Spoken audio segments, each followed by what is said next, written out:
Hola a todas y todos, mi nombre es Nelson Valdés, desde Antofagasta les doy la bienvenida a este conversatorio organizado por Red FESI, Festival de Cine en Red, que nace de la colaboración de 26 certámenes audiovisuales que integran la red de festivales y muestras de cine de Chile y los pueblos originarios.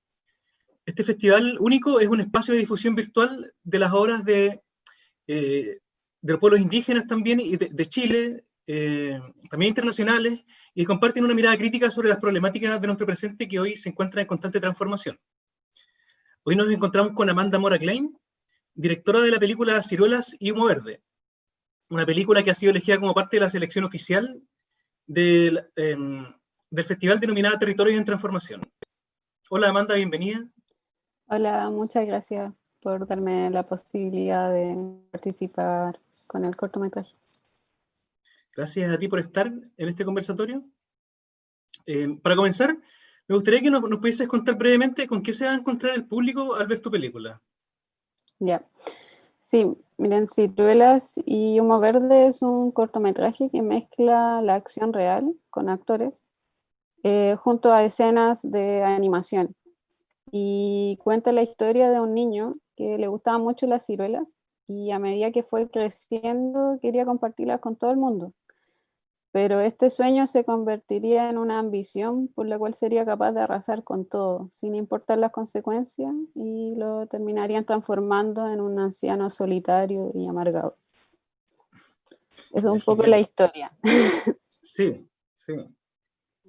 Oye, la película habla como de cierta fantasía de la producción eterna, en este caso las ciruelas.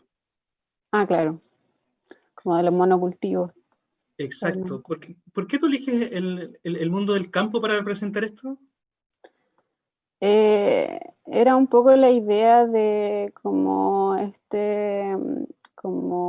colocar la naturaleza como en su más puro estado, sin ningún elemento urbano, y cómo se va transformando, y por eso hay muchas partes después en animación que vemos gente en la ciudad y cosas, porque ya es un ambiente que está transformado en urbano y que antes era natural. Habla como de eso el cortometraje, realmente, la transformación.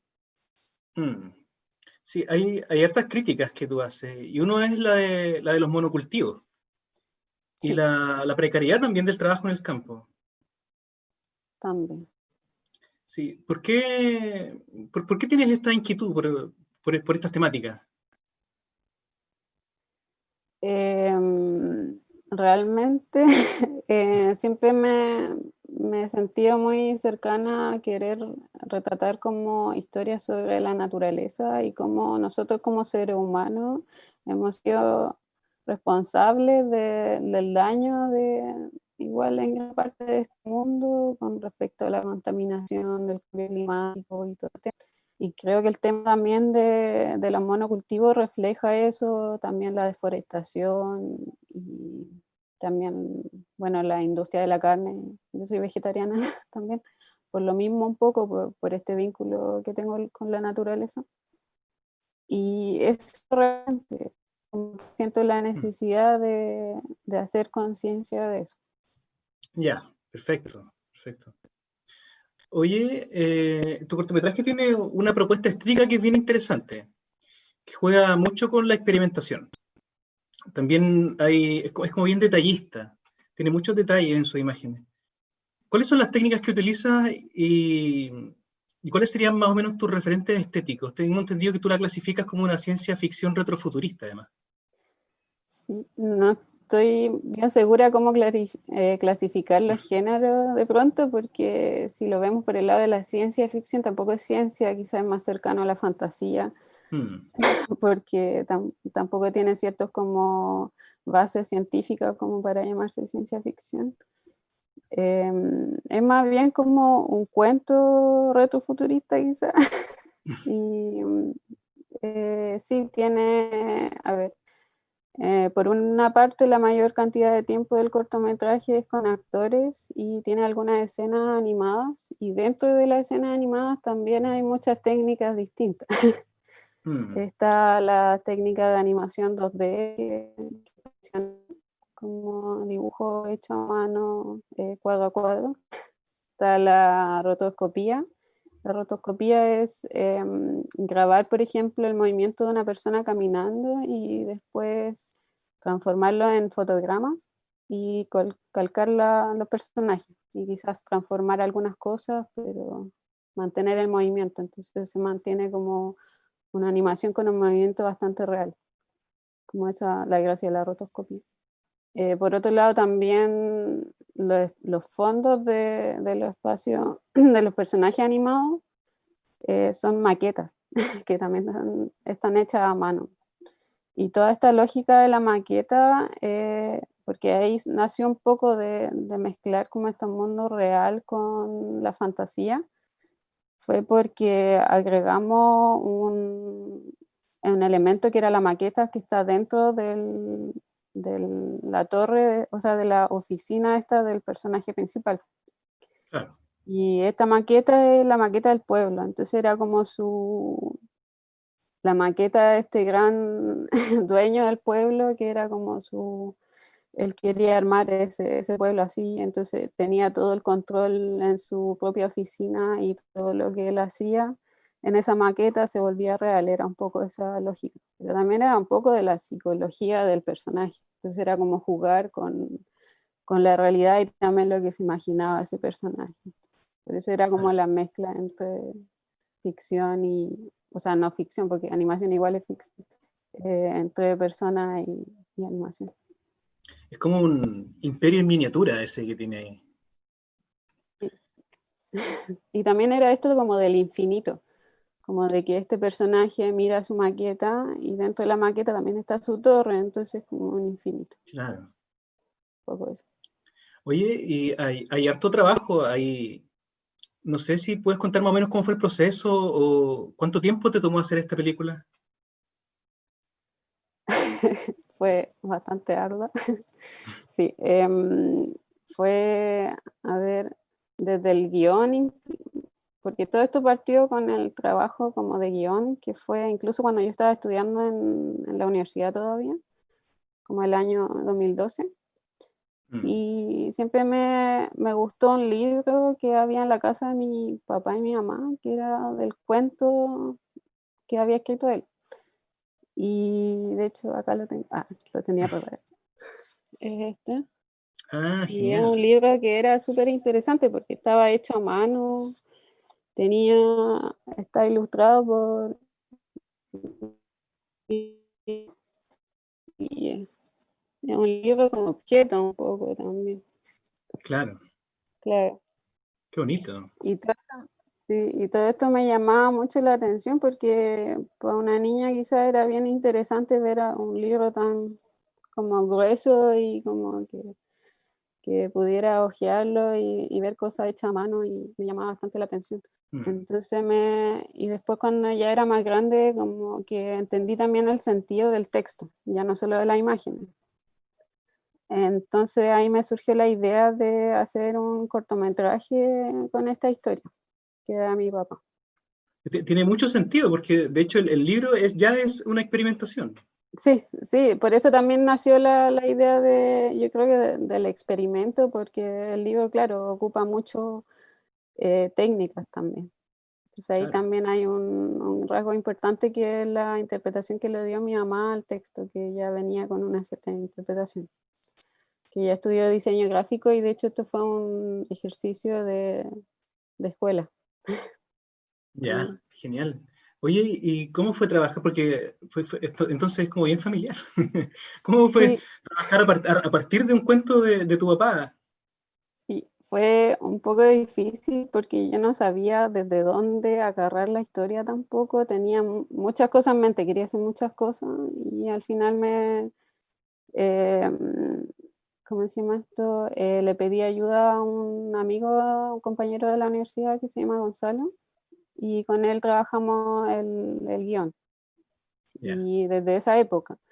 Pero como después salimos de la universidad y después igual quedó ahí en carpeta el proyecto, no se tocó por mucho tiempo, fuimos desarrollando ciertas cosas, pero era goterones, hasta que al final también conocí a otra persona muy importante, que es Isabel, que es la productora, y con ella ya se concretó más esto, postulamos al fondo audiovisual y pudimos realizar el cortometraje, pero también con mucho esfuerzo, aparte, como porque había muchas cosas que se nos salieron en el presupuesto y tuvimos que involucrar mucho más tiempo y energía de lo que pensábamos. Creo que además tú trabajas desde región, ¿no? Sí, de hecho el cortometraje lo grabamos en Valparaíso. Mm. ¿Tú crees que, piensas que hay alguna dificultad distinta que se tengan que encontrar los creadores que trabajan en región? Mm, sí, o sea, por el hecho de que hay mucho, es que lo que pasa es que Chile es un país súper centralizado, entonces muchas veces muchas posibilidades, o sea, oportunidades están en Santiago. Mm.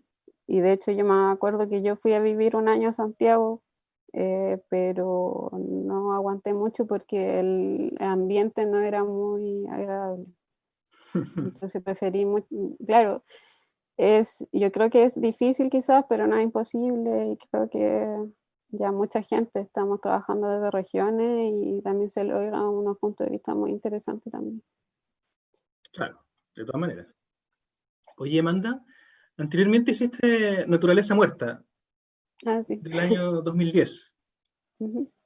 que también tiene un tratamiento que es como súper onírico, en cierto sentido, y que además también hace una crítica sobre este estado de conflicto entre la naturaleza y la humanidad.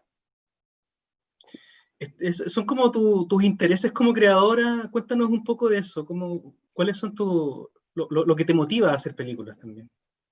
Sí, a mí, mira, yo muchos de mis referentes son referentes que juegan con el formato del cine. A mí me gusta mucho la animación checa, por ejemplo, como Jan Mayer y gente así. Y también me gusta, por ende, no solamente la animación o la ficción, sino que también el documental, porque realmente creo que todo, como que el cine te da la herramienta para poder experimentar de muchas formas. Y creo que es una buena oportunidad como de aprovechar esa forma, más allá del género o de la clasificación, si es documental o ficción, yo creo un Mm, poco más allá de esa barrera de, de diferenciación en realidad. claro, sí que pasa mucho ya que esas barreras ya se están un poquito difuminando cada vez más.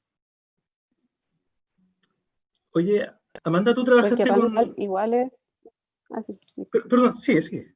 ¿no? Que realmente un documental igual es el punto de vista de un realizador o de un equipo, entonces igual pasa por un pensamiento que ya deja de ser documental 100% para mi gusto. Mm, claro, Eso. sí, de todas maneras. Oye, tú trabajaste en esta película con Alejandro Siegel. Eso me Sí, llamó mucho la atención. Cuéntanos un poquito cómo fue esa experiencia, cómo llegaste a él y cómo fue trabajar con él, que es una persona tan importante para, sobre todo para la arte escénica acá en Chile. y, bueno, y también fue súper triste porque ahora este año murió y fue muy triste realmente porque estábamos todos en el equipo como de difundir el cortometraje, entonces igual nos Claro. chocó a muchos realmente eso. Mm, Sí, pues, nosotros, o sea, la productora se consiguió el número de teléfono, yo me acuerdo que en ese momento nosotras vivíamos juntas, y como que ella me pasó el teléfono, me dijo, ya, llámalo. Y yo estaba muy nerviosa porque yo sabía que era una persona muy importante, yo igual soy una persona tímida, entonces no, me daba mucho terror como hablar con alguien tan importante como él. Y lo llamé y fue súper amable, no fue, y le gustó mucho la historia. Al final accedió a postular al fondo con nosotros también. Y después cuando ya salió al fondo, tuvimos una reunión en su casa, me invitó para allá. Ahí conocí a la Bélgica también. Y bueno, a los gatitos de ellos también, le encantaban. Y fue realmente muy enriquecedor como hablar con él y bueno, y toda la experiencia que tenía y también como él aportó desde su, como a él le motivaba mucho el qué hacer más allá de qué era, le gustaba mucho apoyar a la gente que estaba empezando a hacer cine como yo. Mm. Y también apoyó, de hecho, él como que dio una idea para el vestuario, también dijo, hoy si yo tengo una bata, y aportó hasta por esas áreas también, entonces fue súper importante su participación. Sí, Y qué afortunada, además de haberlo tenido ahí. sí, sí, yo de verdad en un momento dije, ya, bueno, hay que llamar nomás y las cosas salieron. Pero y sí, todavía me acuerdo también que él también me mostró unos collages, que él también hace collage, y a mí también me gusta hacer collage, entonces fue muy como entretenido, como ese vínculo también desde esa área, y ver que también le gustaba hacer ese tipo de cosas, Claro, que había va una muy conexión ahí. similar, Mm, mm, que va muy también con la línea del collage mm, cinematográfico que me gusta hacer a mí. claro. Oye, Amanda, la película se estrenó el año 2019, el año pasado. Sí. Eh, ¿Cómo? Y bueno, y se estrenó además antes de octubre, de todo lo que pasó después. Sí, o sea, ¿Cómo? realmente claro, se estrenó y después hubo un proceso de terminar la parte de la música, el sonido, que sacamos una versión en octubre, de hecho, Ya. pero sí. ¿Y cómo crees tú que la película dialoga con todo lo que está pasando en este minuto en el país y en el mundo? A partir de la revuelta y de todo lo que estamos viendo ahora mismo también.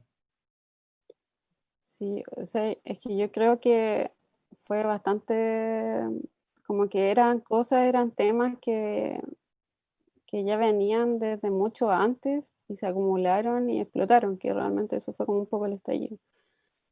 Y tanto como problemas sociales como medioambientales están muy en boga en este momento porque ya llegó una cúspide en la que está explotando en varias partes. Y acá en Chile ya habían demasiadas cosas acumuladas.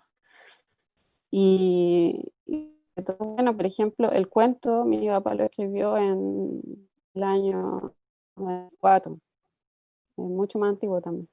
Claro.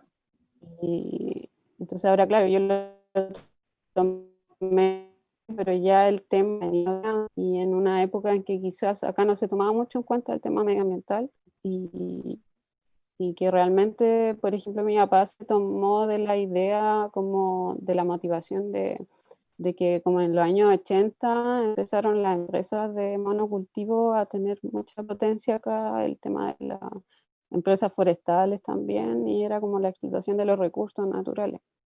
Y como que Mm, de ahí nació la idea de él de hacer ese cuento.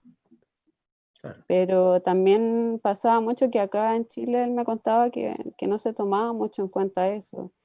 Y lo que pasa es que ellos viajaron a Alemania, yo de hecho nací allá, y yo creo que allá también tuvieron más conciencia de ciertos temas que ahora recién hace poco se están teniendo conciencia acá. Mm, Y claro, y por ejemplo también me llama mucho la atención que, claro, como todo el tema de las protestas, yo veo imágenes del corto, gente protestando también, y al final es como, yo creo que ese sentimiento como común de todos queriendo desahogarse también. claro, claro. Pero justamente la película conversa mucho con eso. Hay mucho de eso, de todo lo que estamos viviendo, de lo que hemos vivido este último tiempo, que es bastante curioso. Y como para ir cerrando un poquito, me Ujú. gustaría que nos dijeras, aparece un niño ahí, hay una mirada infantil también en la película. Sí. Esta mirada es como más quizás esperanzadora. Sí, si lo quieres tomar por ese lado, sí. Sí, es un poco, la idea es que sea esperanzadora la mirada de él. Sí, lo que pasa es que yo construí al personaje, que ya estaba construido de esa forma también en el cuento, que estaban las tres edades del personaje. que era como este niño, el personaje más adulto y el más viejo, que eran como las tres edades del mismo personaje, Claro. pero que en sí son súper distintas entre sí también. Y esta mirada del niño es como, claro, es la mirada del sueño, del querer hacer las cosas, pero por un bien también, ¿no? Era algo, partió como querer compartir las ciruelas con el mundo, no querer avasallar el mundo, partió con ese sueño, la idea. Claro. Y luego se Entonces, deformó. claro, entonces como que este relato también la idea hace, como que me gusta el tema del relato cíclico también, como de comenzar y terminar un poco con el mismo, con las mismas imágenes, como también, bueno, Naturaleza Muerta es un poco lo mismo, como que es un tema cíclico que como que se repite y porque puede que estas cosas, yo lo veo claro, por un lado lo veo como algo esperanzador el niño, pero por otro lado tú piensas, pero quizás también esto se va a volver a repetir y repetir, porque yo he estado pensando, claro, ahora estamos encerrados en la pandemia, hay muchas cosas que quizás estamos tomando conciencia incluso por el encierro, pero quizás yo no sé si todos vamos a tomar conciencia realmente por ejemplo, los temas medioambientales. Me da la Claro. sensación de que después vamos a volver a la normalidad, entre comillas, y quizás va a ser peor. Entonces, no estoy muy convencida de esas cosas, pero ojalá que no. Por eso creo que estos relatos quizás ayudan a pensar en eso. Creo yo. Ojalá que así sea. De todas maneras, yo creo que el arte y la cultura en algo tienen que influir también. Algo tienen que decir, y sobre todo ahora en estos tiempos. Claro. Muchas gracias, Amanda, por la Ya, pues muchas conversación. gracias a ti. Bueno, les invitamos a seguir viendo las películas que están disponibles a través del sitio web redfesi.cl y así como a seguir también las demás entrevistas que tenemos con directores y directoras de las distintas películas y también a seguirnos de nuestras redes sociales del festival. Muchas gracias.